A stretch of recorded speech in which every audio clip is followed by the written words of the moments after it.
நெல்லை மேலப்பாளையத்தில் 3 சிறுமிகளை மிரட்டி பாலியல் வன்கொடுமை செய்த ஆனந்த சேகருக்கு விதிக்கப்பட்ட தூக்கு தண்டனையை உறுதி செய்து மதுரை அமர்வு உத்தரவு பிறப்பித்துள்ளது.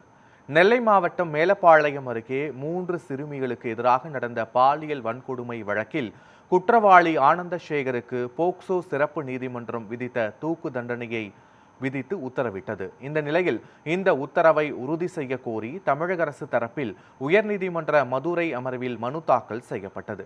இந்த வழக்கை விசாரித்த நீதிபதிகள் குற்றத்தின் தீவிரத்தையும் பாதிக்கப்பட்ட குழந்தைகளின் பாதுகாப்பையும் கருத்தில் கொண்டு இந்த உத்தரவு வழங்கப்பட்டதாக தெரிவித்தனர். இதுபோன்ற குற்றங்களுக்கு இரக்கம் காட்டுவது தவறான முன் உதாரணமாக அமையும் என்றும் நீதிமன்றம் கருத்து தெரிவித்துள்ளது. பாதிக்கப்பட்ட குழந்தைகளின் அடையாளம் பாதுகாக்கப்பட வேண்டும் என்றும் உத்தரவு பிறப்பிக்கப்பட்டது.